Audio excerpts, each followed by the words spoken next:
We found Ekene lying on the riverbank, his face pale and his body trembling, his eyes stared wide and empty, and when he finally spoke, he whispered only 2 words, Mammy water.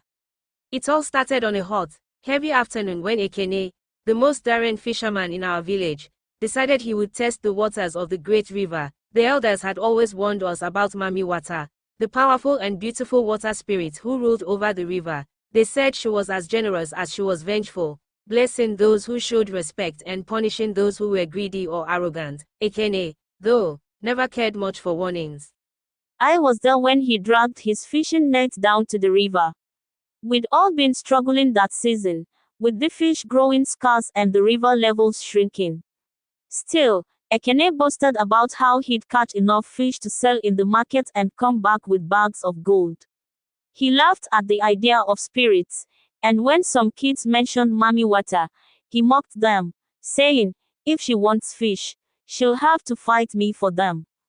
Ekene waded into the river, his laughter echoing over the still water, and cast his net wide. At first, it seemed he was right to scoff at the stories. His net came back full, so full it nearly broke under the weight of shimmering, fat fish. We all watched, stunned, as he pulled in catch after catch. It felt like the river was surrendering its riches, giving him everything. But then the wind changed. The river, which had been calm, turned cold and restless. The sky darkened, though there were no clouds, and the water seemed to shift like it had its own heartbeat.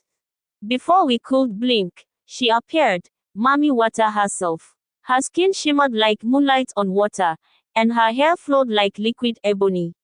Her eyes, deep and knowing, fixed on Ekene. Why do you take so greedily from my river? She asked, her voice soft but full of power. Ekene, stubborn as ever, scoffed. The river is here for everyone, he said, clutching his net, but Mammy water's gaze only grew colder. She raised her hand, and suddenly, Ekene was dragged into the water by an invisible force. He thrashed and screamed, swallowed by the river's rage. We all stood frozen, too terrified to move, as the water roared and surged. Just when it seemed the river would consume him, Mammy water released him, leaving him washed up on the shore like a broken shell. It took hours before he could speak, and when he did, his voice was hoarse. He told us how he had been pulled into a world beneath the river, a place full of beauty and terror, where Mammy water warned him of the consequences of taking without gratitude.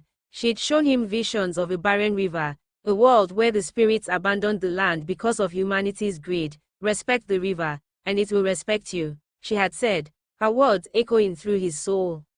From that day on, Ekene was a different man. He became the river's fiercest protector, teaching us all to give thanks before fishing and to never take more than we needed.